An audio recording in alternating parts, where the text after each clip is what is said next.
People that don't know, besides doing the agronomy work for Central West, I'm also a commercial beekeeper, and part of what we've seen in this with the introduction of a lot of break crops into the cropping systems, and more particularly with crops like faba beans, now that there's been a few new varieties come out that are disease resistant, they've got to fit. They've definitely got to fit in our crop rotations. And back in the winter time, we had a discussion with Matt and Gus, who's not here today because he's up at Moree. But anyway, because they've got some faba beans up the road here, and there is well documented evidence that pollination is a critical driver of faba bean yield. Right? It's been well researched, it's well documented. 10 to 15% yield increase just by pollination alone, by significant pollination. So we had the discussion, you know, can we get bees into the crop and can we try and capture some of that? So what we actually did, we run a bit of an ad hoc trial. I brought some bees down, and so I can update you on where that's happened, and then hopefully at harvest, the way the bees were positioned, we'll be able to see if there was a yield increase across the paddock. We'll just see how it goes, but just like to keep you up to date with that and what we found out to date. So some numbers that we were talking about, if faba beans were around about $400 a tonne, 3 tonne crop on irrigation, you know, is there. If we're looking for a 15% yield increase, that works out at about $180 a hectare, just through pollination, just through improved pollination, increased income off the faba beans. Now, most blokes like to spend, for every dollar they spend, they like to get, you know, between $2 and $3 back. That's sort of a pretty good, you know, rate of return on crop inputs. So if there's $180 out there to be gained, somewhere around the trap at 2 to 1, the grower could afford to spend $90. At 3 to 1, he can afford to spend $60 on crop pollination.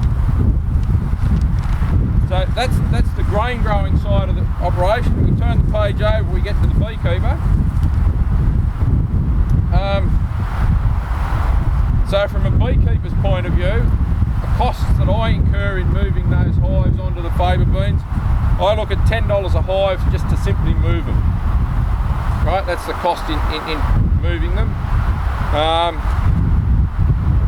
And then, because of when the faba beans were flowering, I had them working canola further west in Condo, so I was actually moving them from a place where they were already productive, right? And when you move your bees, it's the same as when you move any stock a big distance, you're stressing, you cause stress. So I moved a load here and I left the load where they were. The bees were about the same condition. So the bees I didn't move, so the bees that stayed at Condo, they produced about 15 kilos of honey on the canola. The bees I did move to here produced about 7 kilos. So there was about 7 or 8 kilo production loss simply to bring them onto this site. Honey at $4 a kilo, that works out to around figures about $30, right? That you lose in honey production by moving them. So that brings my costs somewhere to around about, you know, 10 and 30 is about $40. So if we use the same logic, you know, for every dollar I spend, I want either 2 or 3 back. I want a 2 to 1 return. You know, I'd need $80 for the exercise. 3 to 1, I'd need 120. So you can see the beekeeper wants between 80 and 120. The grain grower is prepared to spend between 60 and 90. So there's, you know, we're nearly there. They're nearly there. What it depends on the grain grower side, it's obviously yield and the price of faba beans as to what they can afford to spend. The beekeeper, in this scenario, in my scenario where I'm principally a honey producer, my biggest cost is lost honey production. So it's where I'm moving them from and the value of the honey I lose. So we're nearly there. You know, and So if we pick the number somewhere around about the $80 a hive mark, that would seem reasonable. There's money in it for the beekeeper and there's potential in it for the grain grower. There'd be $100 a hectare for the grain grower, and there's $40 there for the beekeeper. Clear profit. But there's a few other issues that come into play. Certainly when we dropped these bees here, it was back in late August. It was quite wet, right? And we couldn't find a good spot close to the favour beans where I could actually unload them, because bees can't swim. They can fly, but they cannot swim and they can't get wet. And just here, like, it's pretty flat. Unloading them was an issue, so we couldn't actually physically get them into the paddock, which would have certainly improved the results, the pollination results. I've got no doubt. The closer they are to the flowers, the more flights they can make in a day. The other issue that we have is bees collect nectar and they make honey out of that. That's their carbohydrate. They collect pollen, and that's their protein. That's what they breed on. Favour beans have a lot of pollen, very high quality pollen, very high in protein, so the bees do really well on that pollen. But the issue is that the favour beans themselves have no nectar. So the bees, unless they've got a nectar source nearby, will go downhill. Just the way the paddocks have been planted here, there was canola nearby, so it worked. It would work, because the bees could work the canola for the nectar and get the pollen from the favour beans and also pollen out of the canola. It was nearly an ideal situation. As a beekeeper, if it was just favour beans, wouldn't have entertained bringing them, because there was no nectar source and the bees would have went downhill further. So the honey loss would have been greater. Out of curiosity, John, do you know if you get the same yield benefit in canola as you do with favour beans from the bees? Look, there's no documented evidence that bees in canola increases yield. Certainly the hybrid seed producers use it to guarantee pollination. Yeah. But in terms of paying for pollination at the moment in canola, I think it's just that the money's just not there. Yeah. But certainly in some of the other crops, in favour beans, I think it is. Right? So as a beekeeper, we need good access. We need an alternate nectar source nearby. So because everybody does such a great job at killing the cape weed and all the other weeds around the district, it's probably going to be canola in this issue. So the favour beans need to be near canola.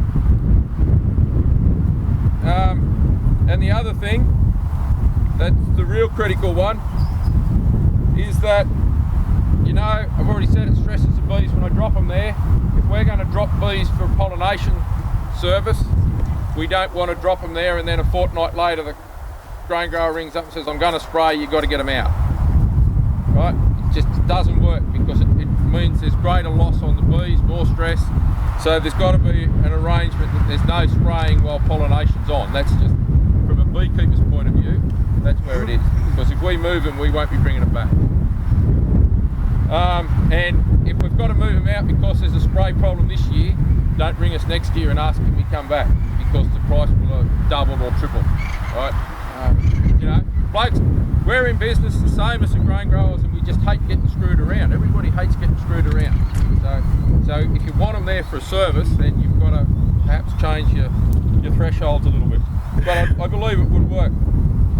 Just in terms of pollination, the numbers came to $80 a hive, and that's probably in line with other industry pollinations.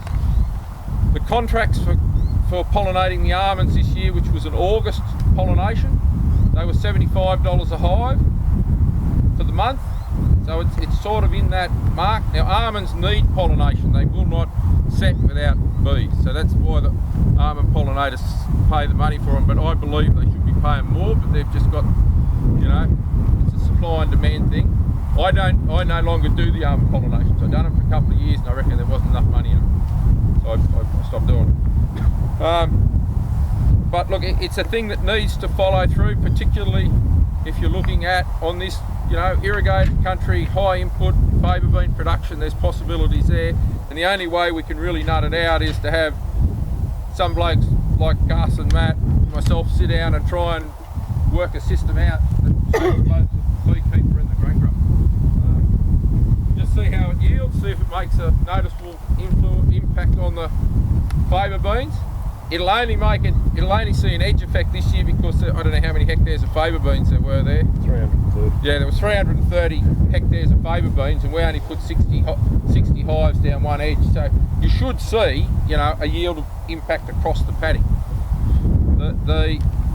The numbers from the reference material say about a hive a hectare is about the rate, and from an economic point of view, that's about the best we could afford to get. But it's just out there, and this sort of work's happening in the background, so we'll just keep you informed.